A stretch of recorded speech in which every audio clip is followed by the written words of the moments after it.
बस्तर संभाग जो कि दंडकारण्य नाम से भी विख्यात है, अब यहाँ विकास विरोधी चेहरे के तौर पर मशहूर माओवादियों ने अपनी रणनीति में तब्दीली लाने का काम शुरू कर दिया है।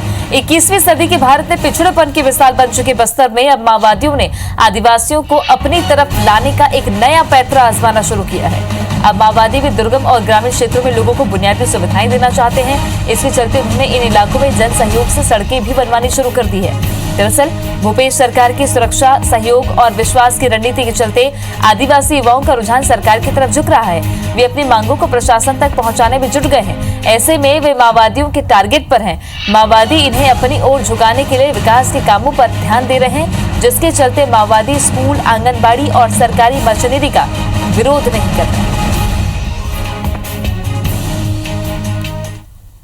सैकड़ों स्कूल आश्रम भवन को तोड़ दिया नक्सली ने और पुल पुलिया का क्षतिग्रस्त किया। उसी कारण जनता काफ़ी तकलीफ को झेलना पड़ रहा है। ये सब तमाम बात है, इसी को लेकर हम लोग इस इलाका में जन सहयोग प्राप्त करके आगे बढ़ रहे हैं। और निश्चित रूप से आने वाले समय में हम लोग शासन का त्रिवेणी कार्य योजना है, विश्वास, विकास, सुरक्षा, उसी कार्य योजना के माध्यम से हम जन समर्थन हासिल करके आगे बढ़ सकते हैं। नरेश मिश्रा जुड़ गए हैं ज्यादा जानकारी के साथ। नरेश, पिछले दिनों देखा गया कि स्कूल जो पुराने जितने थे जगरुंडा हो या कुंटा के कई इलाकों के, वो दोबारा चालू किए गए। ऐसे में अब क्या वाकई में सरकार की योजनाएं बस्तर के दूरस्थ अंचलों तक पहुंच रही है और माओवादियों को अपने साम्राज्य खत्म होने का डर सता रहा है, इसलिए वो अब आदिवासियों की तरफ ज्यादा ध्यान दे रहे हैं?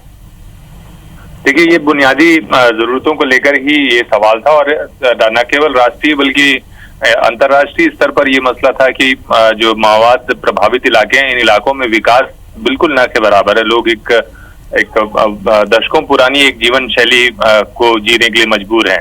तो एक तरह से इस वजह से ही माओवादियों ने भी अपनी स्ट्रेटेजी को बदला है और शीर्ष नेतृत्व गणपति से चेंज होने के बाद ये रणनीति तैयार की गई है कि कम से कम जो ग्रामीण और अंदरूनी इलाके हैं वहां सड़कें बनाई जाएं। और ये भी जानकारी मिल रही है कि माओवादी खुद अपने जन भागीदारी से स्थानीय मोहल्ले और छोटे पारे हैं, वहां पर सड़कों का निर्माण कर रहे हैं, कच्ची सड़कें बनवा रहे हैं।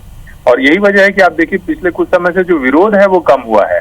और अगर आप विरोध का तौर तरीका देखेंगे या सरकार से डिमांड का तौर तरीका देखेंगे तो उसमें भी बदलाव है। फिर वो तेंदुपत्ता के भुगतान की बात हो, जो नक्सल मोर्चे पर जो गिरफ्तारी की गई है अंदरूनी और पहुंचमीन इलाकों से जिन लोगों को नक्सल बताते हुए उनको रिहा करने की मांग हो, तो राजनीतिक तौर पर ये जो परिवर्तन है कहीं ना कहीं इसके बैकग्राउंड में जो माओवादियों की जो पॉलिटिक्स है या जो माओवादी स्थानीय स्तर पर अपनी ताकत वापस हासिल करने की कोशिश कर रहे हैं वो अहम है।